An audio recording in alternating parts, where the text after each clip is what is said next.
otamore luongo wa. Ng'anyo mar nurses kod nyamrerwa mapachuka koro rocho koda ka chenro mag chanjo na nyithindo mathuruka. Kata mana tennis michikena. En gima kel sum ko mako kata ngutrech kama. En nyaga chiemo rech tokode. Koro miyo gimara mara ma nam olel miluongo manyalo bedo plastic. Wadwan wagol wa. Chido mar namno yangore ni medo midhiero ne namno. Kata en dho wedhe masuba koro wuok oko mar timo ler mare kapok odeko.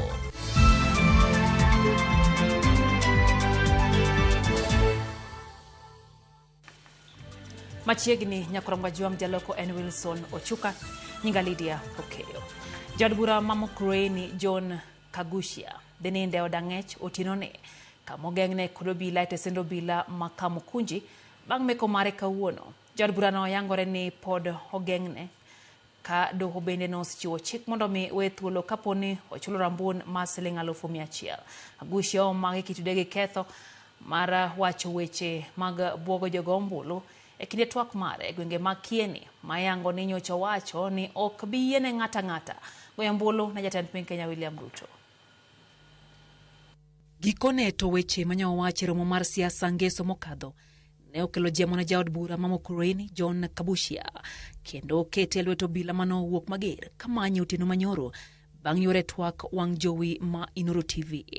Jaod burano ne owinjo maling'ling ni obila nyori teranga kambi mar All Media Services kendo ne geto ndhiye gino mano omiyo tamore wuok e kambino kendo nindo e apis ma irwako e welo otieno mangima. Alwora mar All Media Services ne ni kod arita mager kanyamburko mane tiyo gi apaya makadhe ranga kambino ne itimonegi apedha mager gi obila mane ok orwako lep obila kama ok noumo wengegi kama ok noting'o bunde kod mus dola.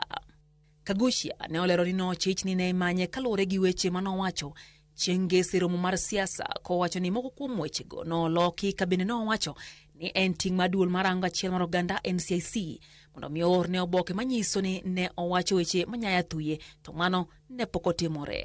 I mean, more than 40 of them, more than 15 Subarus and double cabs, and then this is being executed at night is definitely something which is suspect. Obila mago kwach kich bang'e ne omako jod burano kendo tere nyake log tich margi mondo mi dadoge.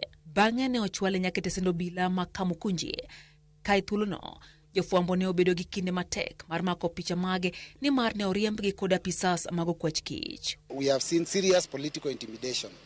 The media was actually chased from being able to capture our situation at the gate of the DCI. Jaod burano ichano donjne gi ketho mag dhi ataro gi chike matao chenro mag yiero e Thuruka.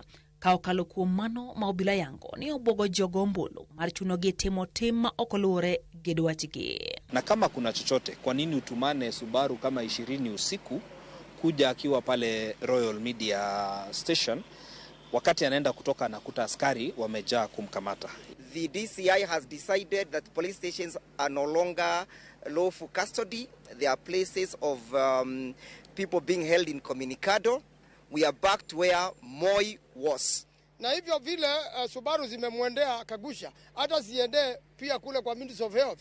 Zimwendea Mheshimiwa Ndwale wakuja hapa watu wapelekwe kotini. Gisani koro irito mar neno kang' madhiluwo meko mar jatelono.